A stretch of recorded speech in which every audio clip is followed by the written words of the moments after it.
Connais-tu la véritable histoire sur le film d'horreur Esther?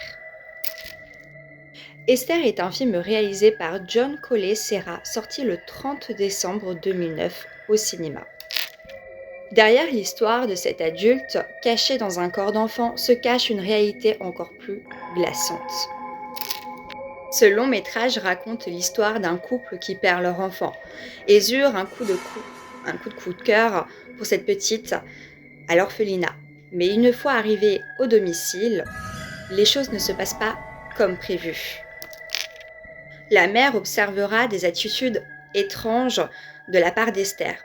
La mère découvrira par la suite, en faisant des recherches sur l'ancien orphelinat où Esther était, elle découvrira l'âge d'Esther qui n'a pas 9 ans, mais qui a 33 ans.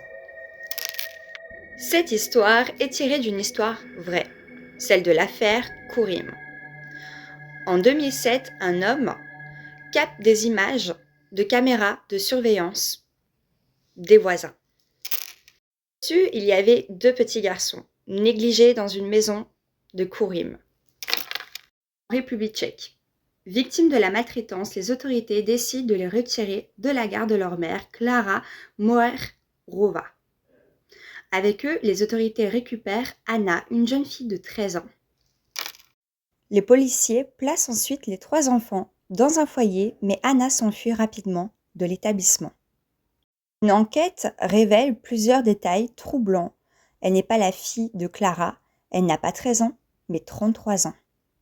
Elle ne s'appelle pas Anna, mais Barbora Sklerlova. La jeune femme se présente ensuite à l'ambassade tchèque au Danemark avant de disparaître à nouveau.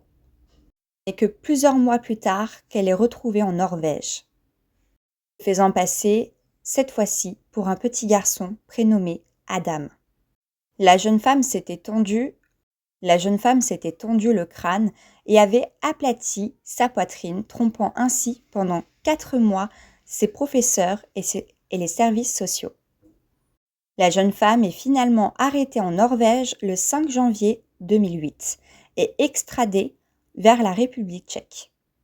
Accusée de crudité envers une personne vivant sous le même toit, elle est jugée le 9 avril 2009 et condamnée à 5 ans de réclusion criminelle.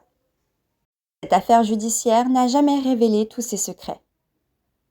Plusieurs pistes sont évoquées pour expliquer ce qu'il se passait dans la maison Kourim, notamment l'action d'une secte religieuse ou d'une organisation pédopornographique.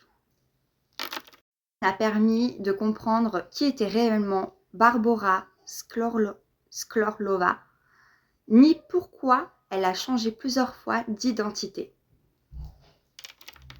La théorie affirme qu'elle ferait partie d'une secte nommée Mouvement du Graal. Seraient les adoptés à changer d'identité, mais rien n'a permis de le confirmer. Si ça t'a plu, n'hésite pas de liker, partager ou de commenter et n'hésite pas aussi également de donner ton propre avis si toi aussi tu as pu entendre une autre histoire sur ce film d'horreur Esther ou si tu as entendu la même. En vous faisant de gros bisous mes petits fantômes et en vous disant à samedi à 23h pour une prochaine vidéo.